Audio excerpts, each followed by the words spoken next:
ওয়ালাইকুম ভাই। তাহলে মাঠে আপনার পেঁয়াজের জমি দেখতেছি। পেঁয়াজ তো মাশাআল্লাহ অনেক ভালোই হয়েছে মনে হচ্ছে। ভালোই দিয়েছে। কতটুকু আছে পেঁয়াজ এবার? পেঁয়াজের 1.5 বিঘে মতো। 1.5 বিঘার মতো পেঁয়াজ আছে। পেঁয়াজের তো অনেক খরচ। প্রচুর খরচ। প্রতি বছর চাষ করেন? প্রতি বছর। এবছর এখন পর্যন্ত কেমন খরচ আসছে? খরচ বিঘে প্রতি 30-40 হাজার টাকা খরচ। আর বেচার সময় কেমন দাম আসতে পারে? এখন দাম তো কমে গেছে বলছে।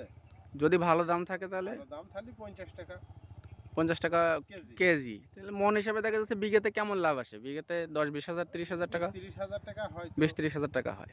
কতদিন সময় লাগে আসলে পেঁয়াজ লাগানো থেকে শুরু করে ওঠা পর্যন্ত? ওই 3 মাসের একলে হয়ে যায়।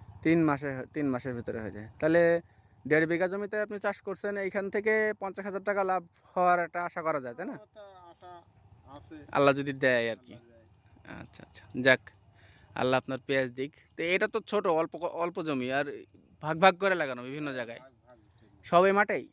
এই মাঠে আছে, ওই মাঠে আছে দুটো। আচ্ছা, এর আগের বছর করছিলেন? হ্যাঁ, প্রতি বছরই করি। আচ্ছা আচ্ছা। তো লস হইলে এর আগের বছরে লস হইতো। লস হয়েছিল? বিষ খরচ বেশি, তাই না? বেশ করি। বিষ খরচ বেশি, তারপরে সার খরচ আছে, তারপরে পানি দিতে হচ্ছে। আজকে কি পেঁয়াজে পানি দিবেন? আজকে পানি দেব। আচ্ছা আচ্ছা। আর কতদিন লাগবে পেঁয়াজটা উঠতে? আর বেশি দিন না গেলে পরে 20 দিন। আর 20 দিনের ভিতর পেঁয়াজ উঠে যাবে। তো এই পেঁয়াজ থেকে তো কলিও ভাঙবেন মনে হয়। হ্যাঁ, এই পেঁয়াজ ঠিক করি। কলি ভাঙবেন, কলিওটা মানে বাজার খরচটা চলে আসে কলি বিক্রি করে। হ্যাঁ, বাজার করে কলি। এমনি পেঁয়াজ তুলে আপনি সঙ্গে সঙ্গে বিক্রি করে দেন নাকি এ করে রাখেন? হ্যাঁ, পেঁয়াজ তুলি সঙ্গে সঙ্গে বিক্রি করি। আচ্ছা, ধন্যবাদ আপনাকে আপনার সাক্ষাৎকার দেওয়ার জন্য।